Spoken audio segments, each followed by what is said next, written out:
Welcome. This is Dr. David Hall with Church Psychology. The word trauma gets thrown around a lot, and it does mean something. In an emotional, psychological sense, trauma is absolutely a real thing, but it may not be exactly the thing you assume it is. And if you're interested in learning more, unpacking that, see how that may be playing into your role in personal life, in your ministry. Hope you stay tuned in this episode. Great conversation that Matt and I have. Now it's time for that intro music.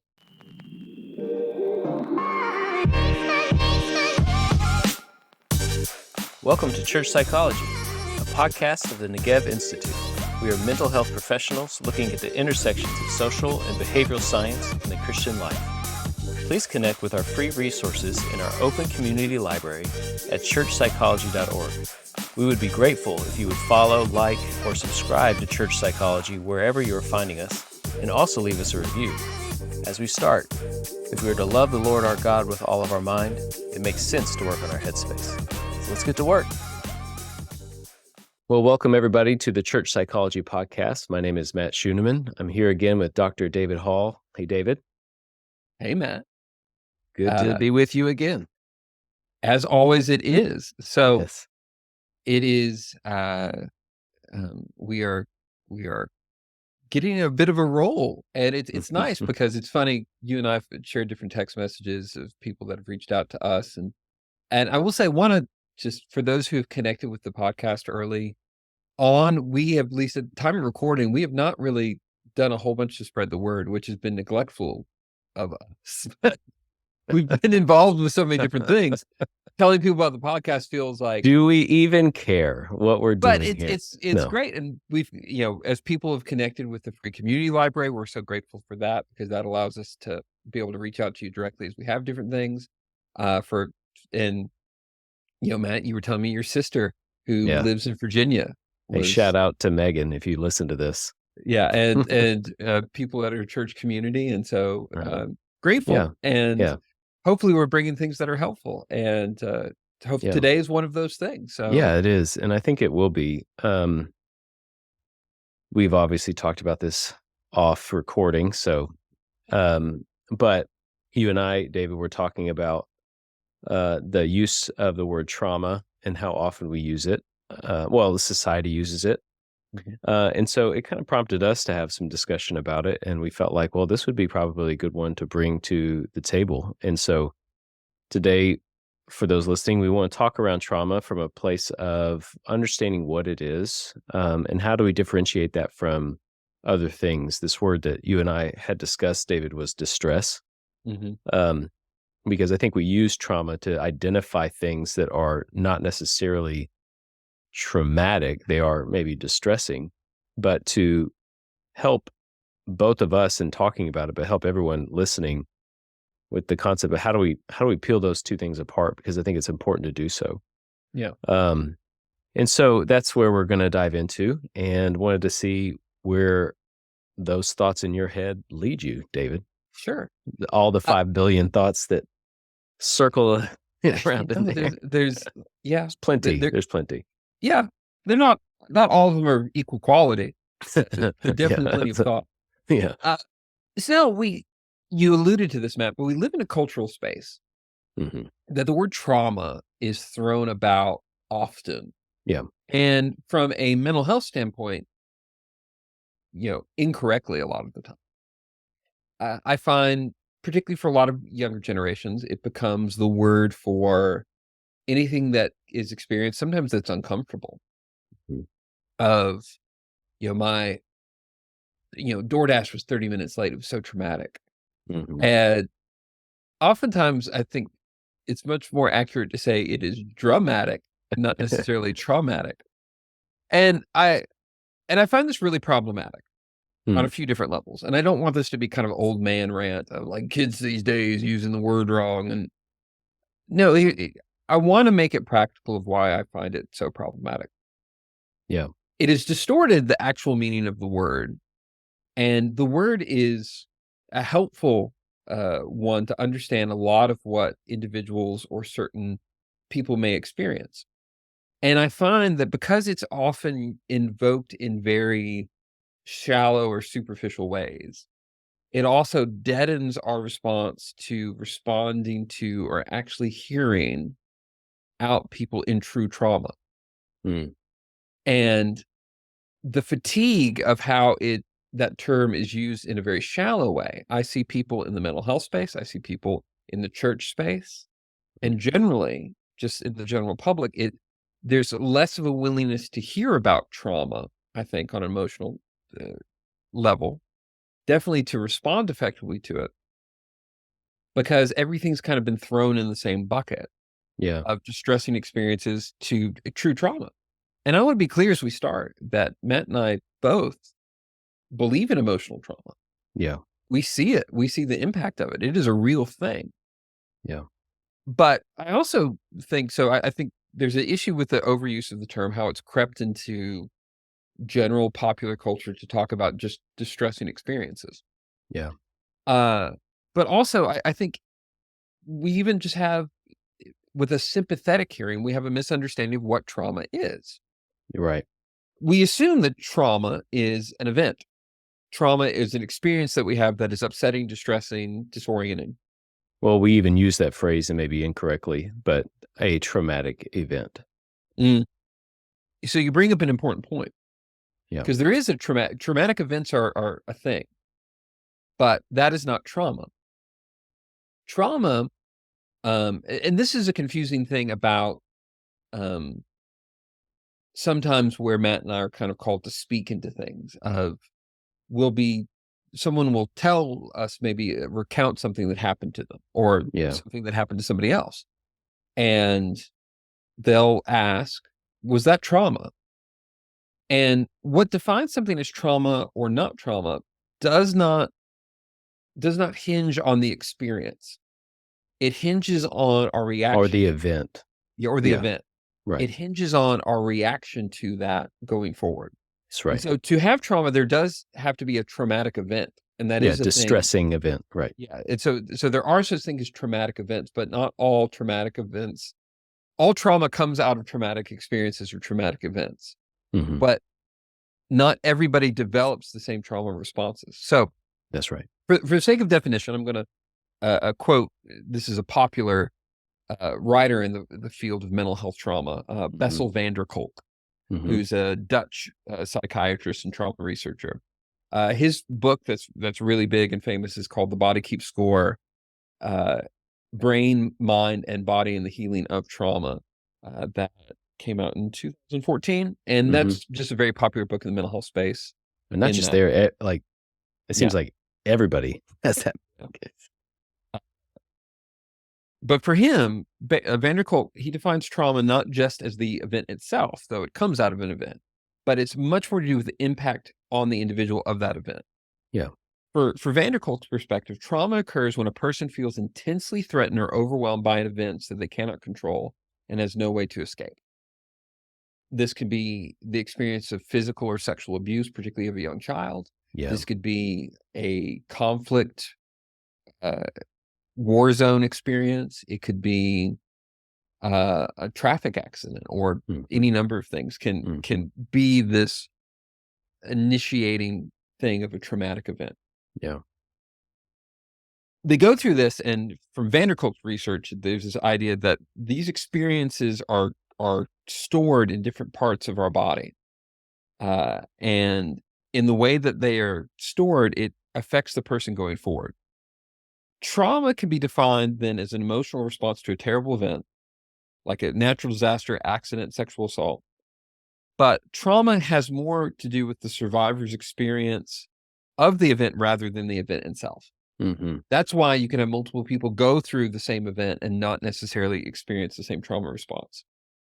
Yeah. This includes their response both during the event, but also in where trauma carries forward, how they continue to react outside of the event, how they carry it with them. The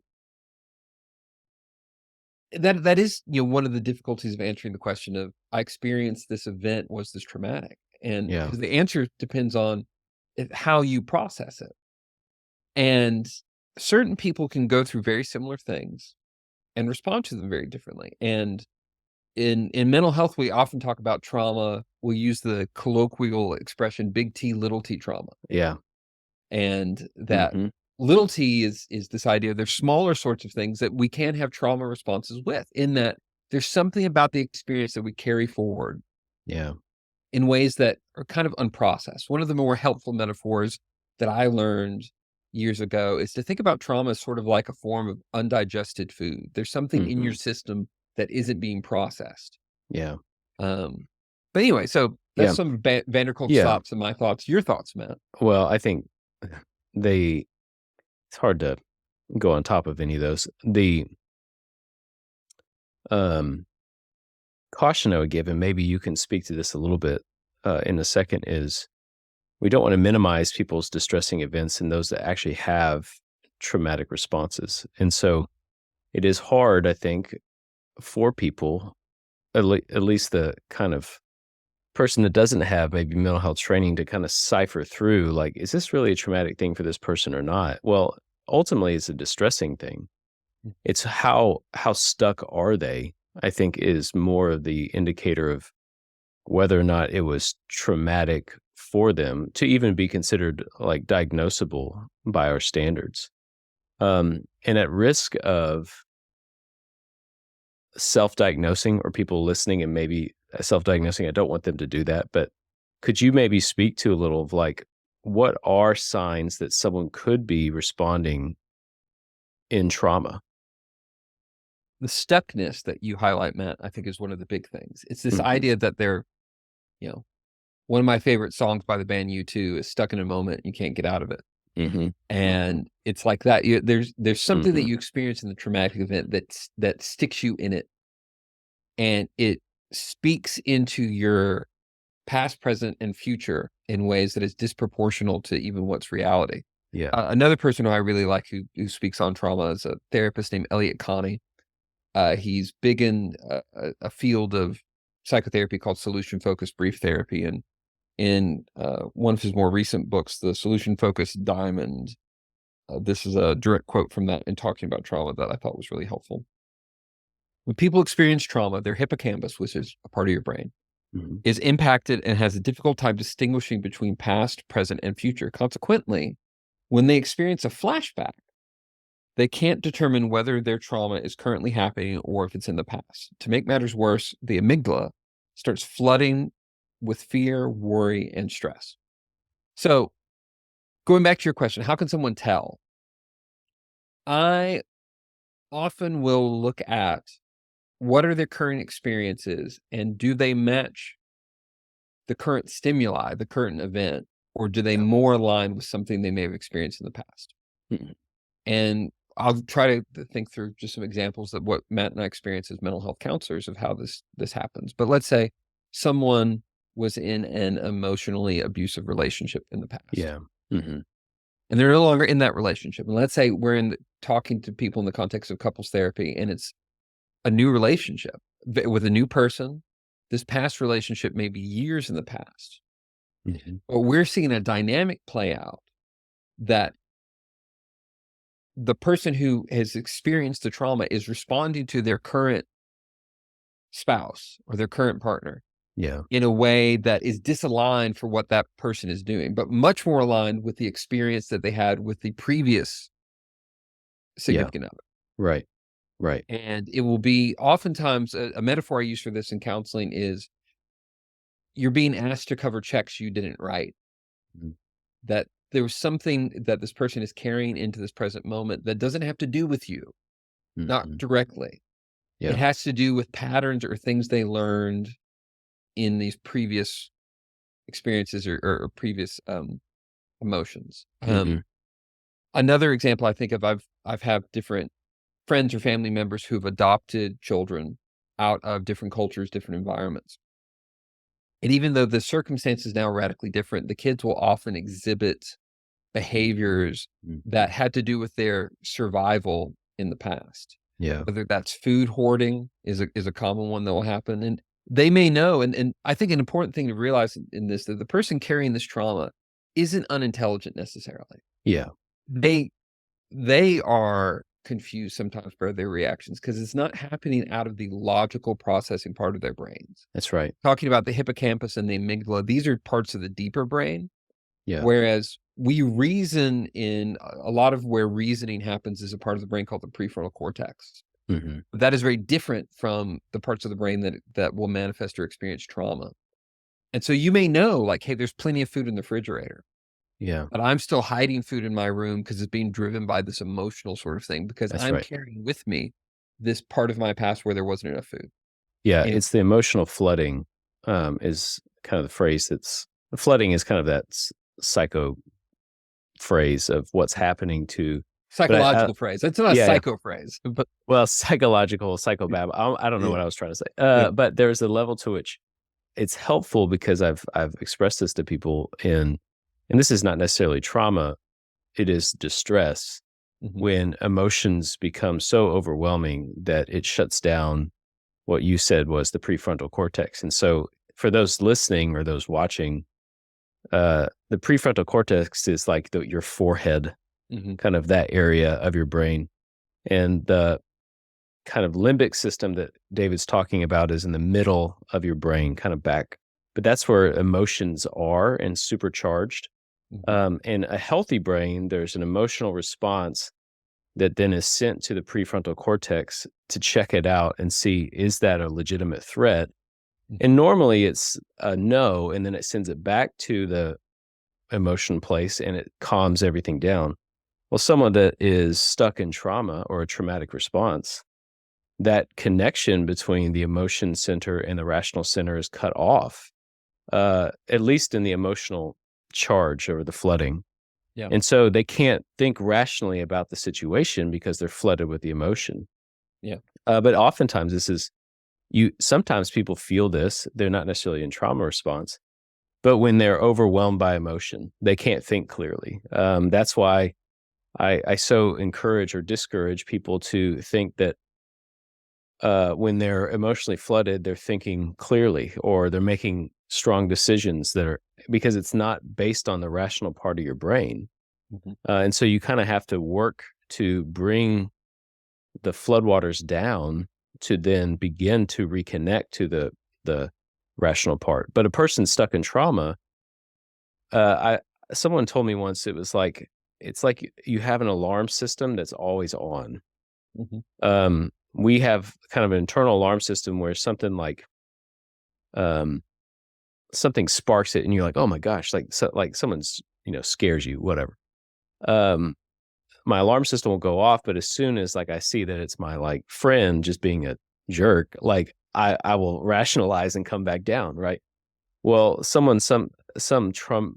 traumatic survivor or like people that are stuck in trauma or they can't come back down. yeah. Like they're always seeking like that part of the brain is always seeking for danger. Um and that's some of the stuckness that we're talking about there. A lot of us and, um, trauma is not rare. Yeah. It's both unfortunate but I think as we're talking about it, I think I wanna make some clear distinctions too. The trauma isn't necessarily something that somebody else has, that a lot of ways we all carry a certain amount of trauma. How Yeah. problematic it is depends how big the trauma is, and that kind of goes what Matt's talking to, but I'll give some different examples of things, there most of us have gone through different things, upsetting, distressing, events where we felt powerless that we have carried forward in our lives, and depending on what it is and how intense that trauma is, it will, uh affect our lives in different ways. And sometimes we'll carry trauma in a certain way that maybe it's not great, but it's not getting in the way of our lives so much that we feel we Yeah. need to get it addressed. And I'll Right. give an example for this.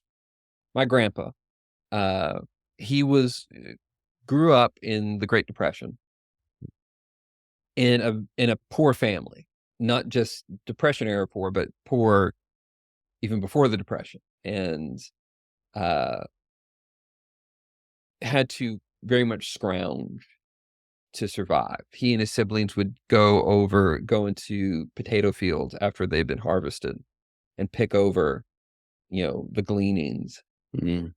for that. My great-grandfather, was not great with money. He was a bit spendthrift, as they say. Like he was very social, but not very dependable. Is Yeah.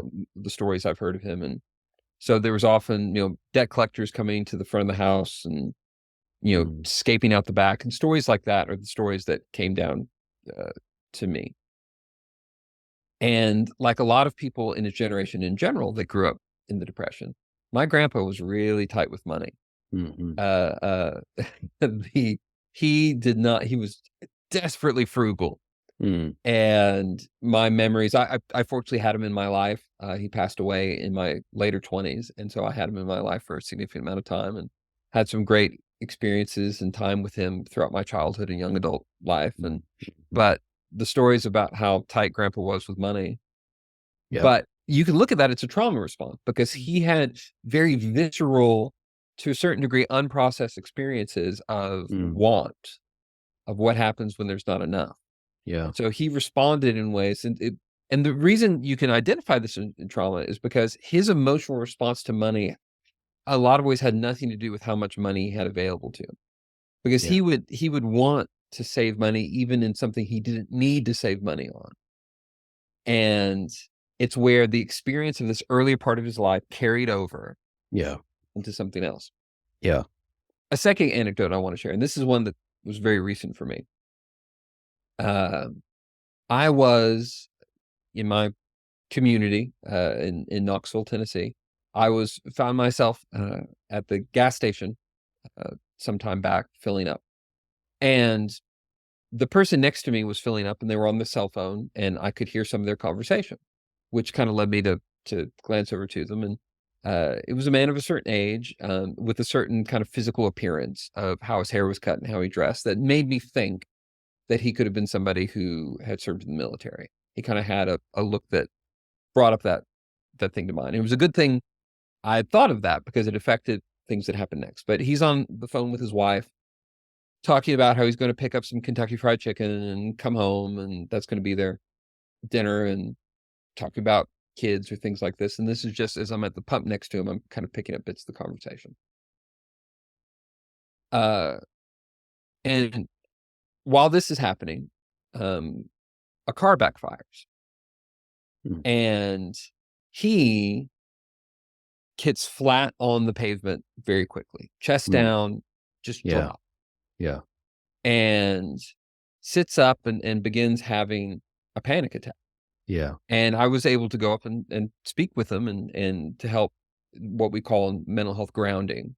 Mhm. And the fact I caught some bits of his conversation before helped me know what to do. And I say, "Hey, man, my name's David. I'm a therapist.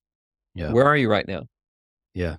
And he said, and it took me a second. He's hyperventilating, and I'm like, "Hey, we're in Knoxville. We're at Weigel's gas station. You're getting Yeah. some Kentucky Fried Chicken. Where are you right now?" Mhm. Finally he said, "I'm in Fallujah," Wow. which was a major battle in Iraq, and kind of Yeah. and we went through different sort of exercises to kind of get him more grounded in that moment, and was able Yeah. to move him out of the panic Mhm. attack. But Mhm. that's a trauma response. But That's here's right. here's here's the important thing in that. He heard a car backfire, and Mhm. his limbic system kicked in and said, "That's gunfire, and you've Yeah. gotta protect yourself." Right. I didn't think it was gunfire, or if I Mm. did think it was gunfire, I didn't pick up danger. My first thought when I heard it was, "Huh, I wonder if that's gunfire or if that is a car backfiring," because in the neighborhood, there's this one neighbor that's known for, like, shooting targets and things like that, so I'll hear gunfire, Uh-huh. but it didn't equate danger to me. Right. But if you put me in Iraq in, you know, 2003, 2004, Mhm. I'm not gonna survive as well because I'm just kinda looking around. It's like the dodo birds, just kinda looking Yeah. around. His Yeah. response was appropriate for that environment before. That's right. Yeah. Mhm. The problem is he was in this distressing environment where his response carried over into a completely different environment. Yeah. And what he needed to keep him alive, and this is really important, I think, when we're hearing the stories of people that have gone through childhood abuse of Mhm. different sorts, different things, that oftentimes Mhm. their trauma responses are the things that they develop to survive. Yeah. But you carry out of the traumatic experience into ideally what's healthier experiences, whether it's a dating relationship, a marriage, dealing with friends. And the response that you needed to survive before could be deeply disruptive and destructive to your life presently. Yeah. Anyway, Yeah, well, I think it was such a powerful question to give him in the sense of helping him ground and grounding mindfulness. Maybe you can kind of share a little bit of why that's so important, but to even kind of acknowledge where he was, I think really helped him not continue to spiral because in the panic attack state, it's just like it's like super flooding. So for those thinking about it, I know that some may have had it, but it's like the concept of when you're underwater and you're trying to gasp for air, that panic is what people feel. And so, anyway, the grounding piece just stuck out to me. And so, why is that at risk of going down a, a whole path of like a course, that you could probably, we could give on that? What's so important for that, for a well, I'll person in a talk traumatic specifically spell? what I did for grounding in that, and it relates to what we've talked about with the brain so far. Hmm. So I was asking him, trying to get, okay, where are you right now? And he may have not been able to tell me that. He was cognizant enough to be able Yeah. to acknowledge kind of that. Hmm. And fortunately, I because I noticed him before and I had some self Context. acknowledgement. Yeah, Yeah. I had some context that made me wonder if this would be the case. Yeah. And so I was able to kind of lead into that. But we got talking about the food. I go, hey, I heard your phone conversation. You're getting some KFC. Are you original recipe or expert tasty crispy? I'm original recipe guy. What are you? Hmm. And he Hmm. goes, and he's original recipe. I go, that smell. I bet nothing smells like that in Iraq. Hmm. And you can only smell that right here in Knoxville, Tennessee. Hmm. And so why does that matter? Well, smell is a very powerful Hmm. thing, and I wanted him to think about the smell, the memory of the smell. Smell is one of those things that will elicit memory more so than a lot of other things. You go to a certain place or certain I found myself just a handful of years ago, 2018, in a video store and I'd not been in a video store in years. Oh, It wow. was this Yeah, and forever. forever. And I Yeah. went in, and what really struck me immediately was the smell. And the smell is kind of the plastic of the cases. Yeah. But it was a smell that immediately took me back to high school in the 90s Yeah. of being in Blockbuster Video. But it that took me there more so than the sights and the sounds Mhm. more Mhm. quickly. But there are different things that will elicit memory. Smell is one of the most powerful. And memory is very much a function of the amygdala. Hmm. And panic and panic attacks is often very much a function of the amygdala. Yeah. And so the reason that works is if you speak to the correct part of the brain that's causing the issue, you can Hmm. more likely get people out of the pattern that they're in. Yeah. Yeah. And because for me to try to explain to him in a logical sort of way, that's me speaking to the part of the brain that's not driving the panic. It's the part of the brain that's offline at the point. And so there's Mhm. no talking him out of that. Yeah. But if I can elicit things that bring him more into this moment, Yeah. then that becomes the more powerful thing in it. So, Yeah. No, that's really good.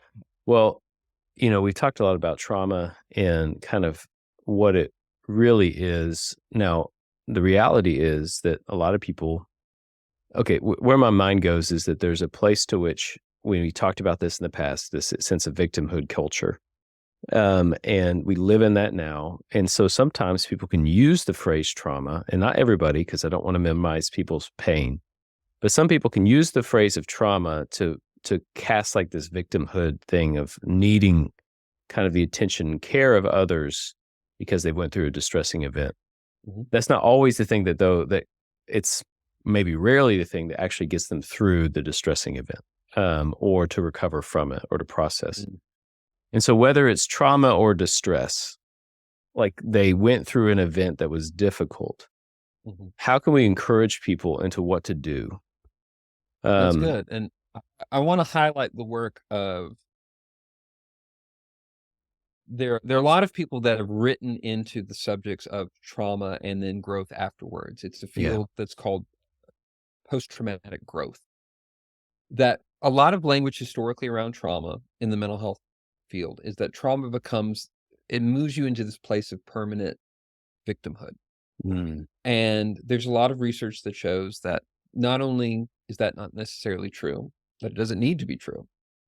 And a friend and mentor of mine, psychotherapist Bill O'Hanlon, he's written and taught a lot on trauma. He has a course called "Resolving Trauma Without the Drama," which Yeah. is a fun title. I love that Yeah, but title. That's he has a book though too, and it's in our show notes of quick steps for resolving trauma. And there are lots of mhm. things that he talks about that come out of research of what are some crucial elements that help people move past trauma or not let distressing events turn into trauma. Mhm. And there are three things that he highlights, and I'm going to tell them all now and then unpack them. So the three things, crucial elements that O'Hanlon talks about in resolving or moving through trauma is connection, compassion, and then contribution. Three C's. Mhm. We'll start with connection. Um, in the aftermath of the September 11th, 2001 attacks in Washington, D.C. and New York, it was the era of multiple cable news, 24-hour news channels, and a lot of talking head experts talking about Yeah. what the effect of trauma was going to be. And there were a lot of people, and O'Hanlon talks about this, there were, quote, experts kind of coming on and, news people saying, how are people going to get over this event? Yeah. And there was one person saying they'll never get over this event. And Bill O'Hanlon talks about wanting to reach through the screen and shake this Mm. person because Mm. he felt that was so negative and so lacking help and insight. And even taking that event itself, there were a lot of people that assumed that people in New York specifically Mhm. would be would have that the trauma responses would be pretty wide. And what mental health practitioners and researchers discovered that the occurrence of traumatic responses of post-traumatic stress disorder was actually fairly low.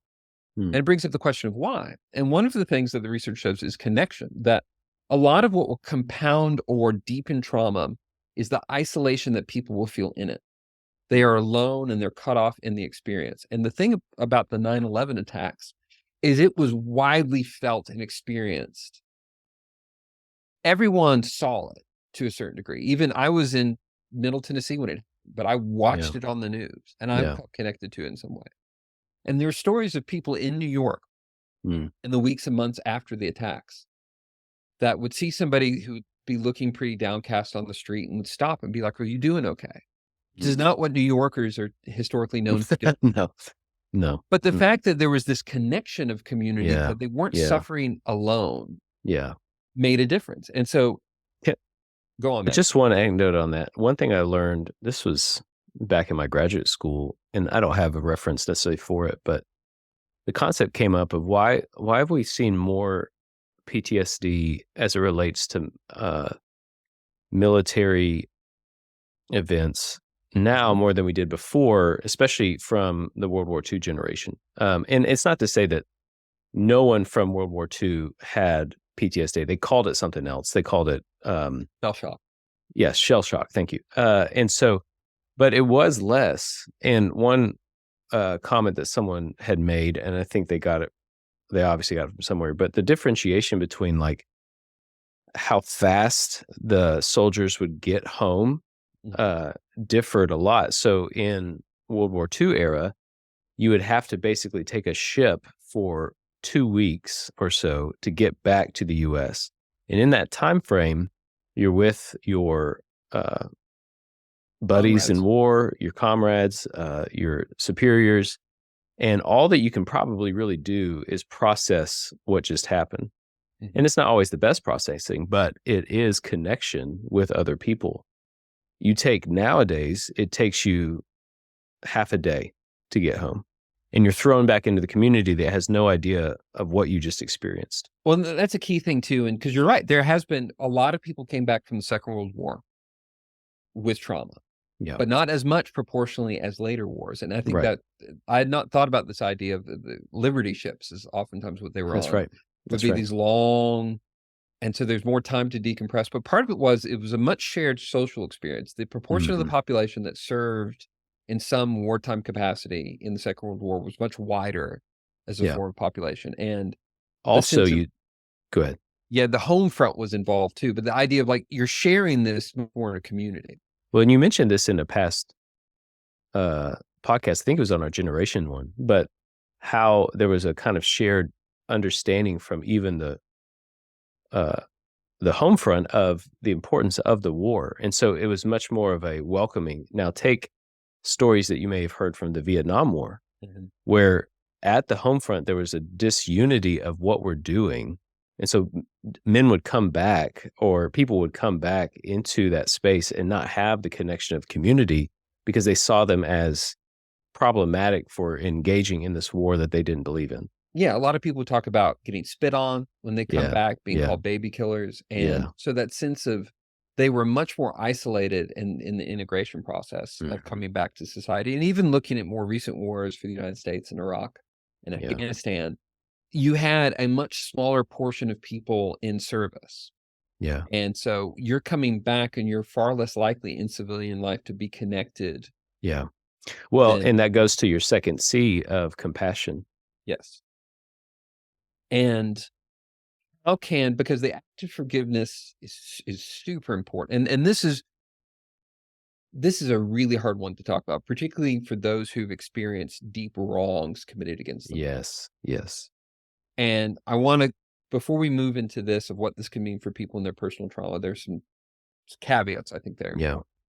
Forgiveness does not necessarily mean that you can be fully reconciled to that person based on different Yes. circumstances, that you can they may not be willing to step into reconciliation and repentance.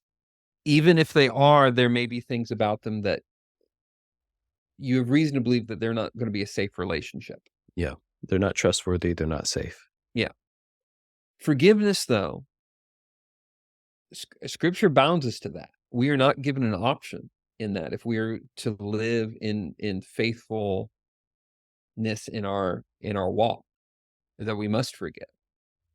And that's hard Yeah. to quote C.S. Lewis, everyone's all about forgiveness until they really have something that's big to Mm. forgive. Hmm. And in saying this, and I try to walk this very carefully as a mental health counselor with people, I don't wanna make light on the ways that they've been harmed Yeah. and how there's a big part of them that cries out for justice that works against the desire to forgive. Yeah.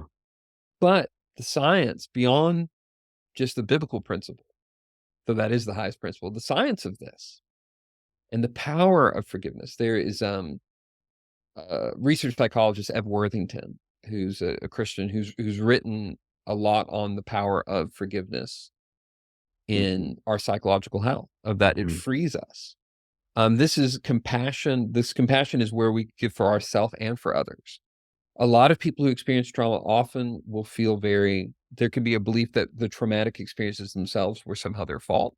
Mm. Oftentimes, that is the messaging they're given in the experiences Mm. by abusers or otherwise, that, like, this is the victim in that sense is culpable. They are responsible for this. Mm. They may feel a deep sense of guilt and shame in their current circumstances that they are reacting out of in this very visceral, flooded sort of way, like you were talking Mm. about, Matt, that they may be Mhm. lashing out at their spouse Yeah. in ways that when they calm down, they realize this was deeply unfair. Yeah. All this person did not deserve Yeah. this. Yeah. And when we can engage in compassion for self and others, even when it's very costly and difficult, it allows us to heal and Yeah. transform. That's really good. Yeah. The last one is contribution. So we've got connection with others, connection in community, compassion for self, for others, even those who have done wrong against Mm. us. And the third being connection. Uh, contribution. Contribution, sorry, yeah. Sorry. Thank you, Matt. You're welcome. Contribution. To quote Elliot Connie again, one of the things that he says that I really like is when pain has a purpose, it ceases to be as painful. Mm. When we can turn our experiences into something that positively contributes, Mhm. um, it doesn't take away the pain, but it does change its impact and its meaning. Yeah. Yeah. And the hurt that any of us go through, whether it's big hurt or little hurt, we can let that lead to deeper isolation or bitterness. But it can also be the vehicle that moves us forward. And I know for Yeah. myself, Matt, I've not known a therapist that doesn't have a certain amount of trauma in their past that affected them getting into the work. Well, there's a concept of, and it has a shadow side to it, but of being the wounded healer. Hmm. And we talked about this in grad school, but, um, and at the time I saw it as a bad thing. I s- you know, I witnessed a lot of people in not at a healthy space and wanting to be a counselor, or at least I was judging in that sense that they didn't seem at a healthy space. And I was worried that they were going into it with the sake of like trying to heal their wounds. And Mm, as I got older, I recognized that, to some level, I'm doing that too. My hope is that I don't take advantage of the other person to make it all about me, but it is okay to let that which has happened to me fuel my passion to help another person.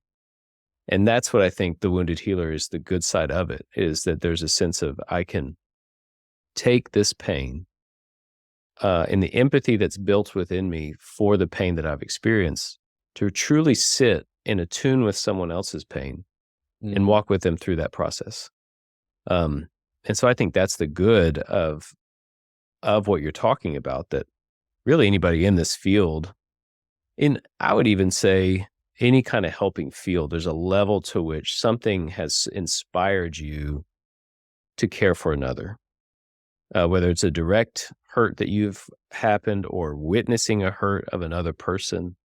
I know a lot of doctors that probably went through that at like young time of their life. They're like, I want to help someone not have to deal with that. Mm. And so, yeah, I think that's really powerful I know motivation. I know for myself that it was growing up feeling like a really different sort of kid. Yeah. What we call now is really neurodiverse. Still am fairly neurodiverse, but that's the and but I had a very strong sense as a child that how I was in the world Mm. was different and in a lot of ways difficult. Yeah. There were a lot of things that, particularly in school, that really were hard for me. Mm. But in that pain, that's become a lot of my motivation in counseling, Yeah. because it's given me a source of empathy for other people, and not necessarily people that have gone through the exact same experiences, but when I see other people that feel like the misshapen toys like I felt, Hmm. it's easier for me, I think, to see them and have compassion. And Yeah. I think this is so difficult to talk about, where because I how pain can be transferred into something good or transformed into something good. And it's in our role, we're always trying to hold this balance. And if you've listened to any of our podcast episodes so far, like, everything comes back to we're holding things in tension. Yeah. And We the love that tension word. here is we want to commiserate and acknowledge the pain that people have suffered, Yeah. but not let them just sit in it in a way that doesn't continue to move forward. And there's several Yeah. scriptures that outline this. I want to highlight a few, and then there's a longer one that I'd like you to read. But Yeah. in this idea of scripture, kind of gives us this picture of how our afflictions, how our trials shape us and move us forward. In Hmm. uh, Psalm 119:71, it was good for me to be afflicted so that I could learn your statutes. In Mm. Isaiah 48:10, look, I have refined you, but not as silver. I have tested you in the furnace of affliction. Mm. And then one that really big for me, as in high school, I remember learning this, is James 1:2-4. Consider it great joy, my brothers and sisters, whenever you experience various trials, because you know that the testing of your faith produces endurance, and let that endurance have its full effect, so Yeah. that you may be mature and complete, lacking nothing. Yeah. And Matt, you were talking before as we were prepping for this, 2 Corinthians 1:3. If you have that, love for you to read that Yeah. one. Well, and before I read that, the thing about those passages are it grows the character and strength of the individual, which is good. And I think that, the imagery of the furnace to and the gold being refined, like it brings quality to the product. But the one that in Second Corinthians, as Paul writes, has a different focus. It's not on the self as much as it is on the other person. And so Mm, he says that blessed be the God and Father of our Lord Jesus Christ, the Father of mercies and God of all comfort. He comforts us in all our afflictions so that we may be able to comfort those who are in any kind of affliction through the mm, comfort we ourselves receive from God. For just as the sufferings of Christ overflow to us, so also through Christ our comfort overflows. If we are afflicted, it is for your comfort and salvation.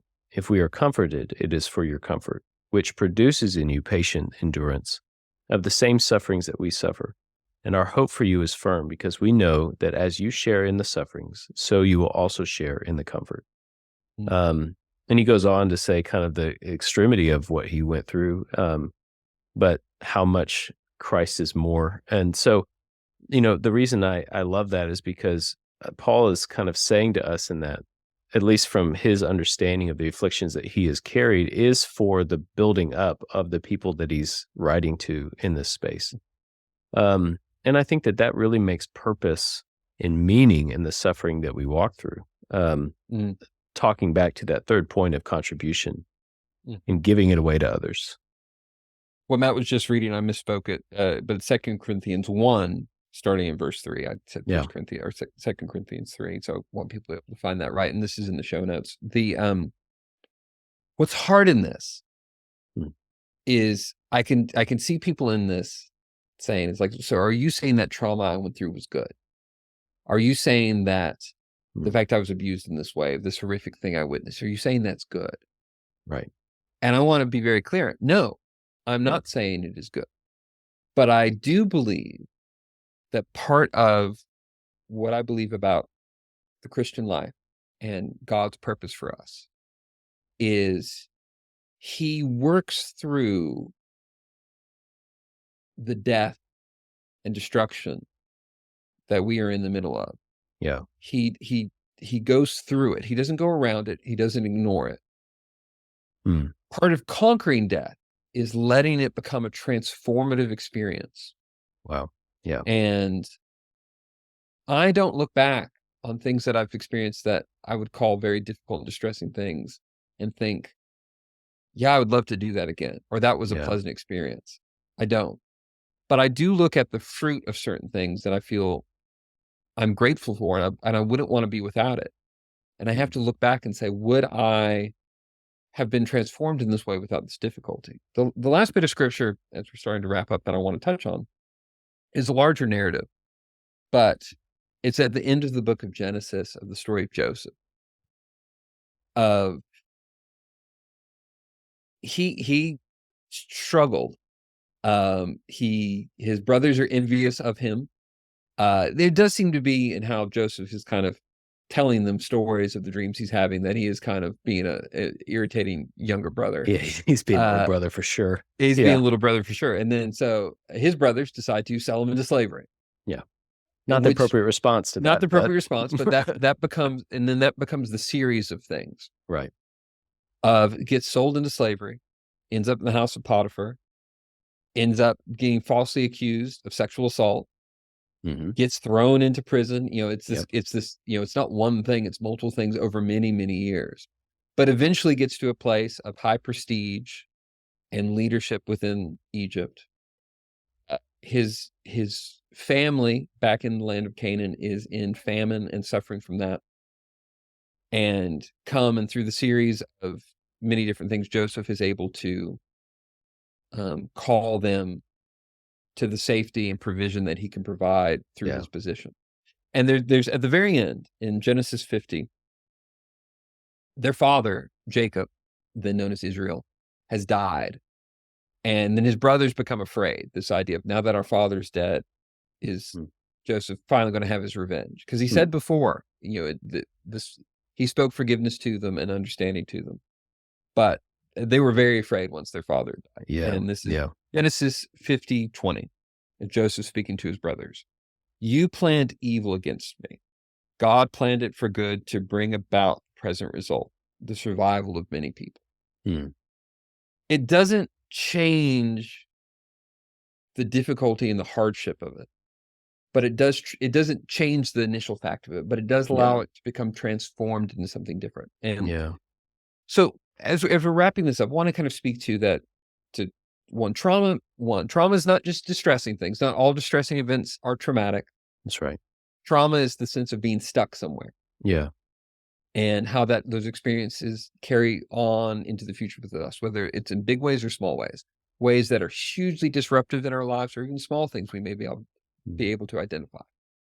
But also, trauma has the ability to be transformed Yeah. through the things that we're talking about of connection, compassion, and contribution. Yeah. You know, Matt, you and your wife are involved in a great ministry, Street Hope. Yeah. Uh, Street and, Hope, Tennessee. That's right. yeah, and Mhm. talk a little bit about the work of that, just because I think that's a great example of where people do. It's speaking to trauma. Yeah, and, Street Hope is a organization here based in East Tennessee, a nonprofit ministry that is trying to end, domestic minor sex trafficking, and so, a lot of times when people think about sex trafficking, they're thinking about the movie Taken with Liam Neeson, and to some level that happens. There's, like, these organizations, these crime syndicates and all that stuff, but a lot of what the domestic place is that there's, a lot of hurt with the systems that people are placed in, whether, the family is so in need of food or they're Mm, hooked on drugs or there's this sense of like giving their child away for those type of things. And so it looks a lot of different ways, but the organization is to end that. And in ways that they've been doing that is through prevention, education to parents and others about um, the internet and different ways there's predators out there.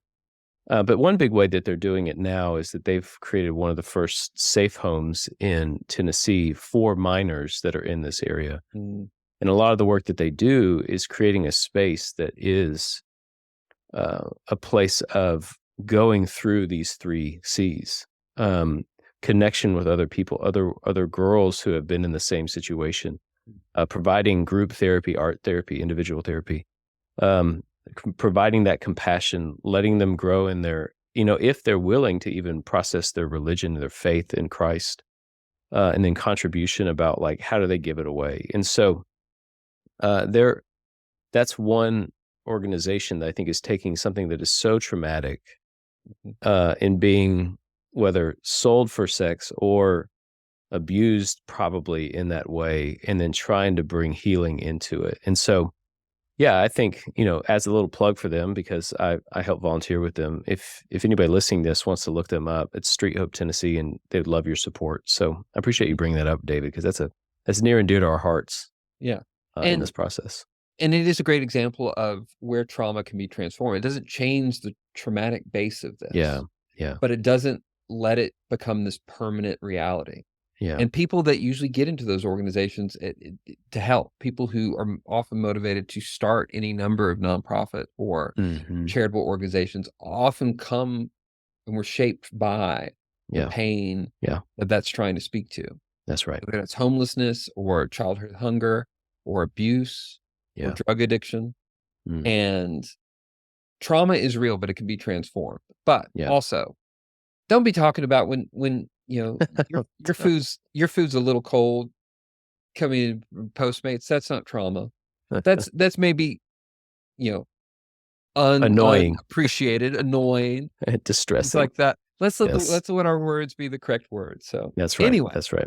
Well, Matt, David, thank you for thank having you. this conversation today. Yeah. Yeah, yeah, it's been great. We hope that um, you've gotten a lot out of it, and maybe it challenges you to consider some of the areas of your life. And so we look forward to talking to you again and bringing new topics your way. So, David, until next time, it's good to see you.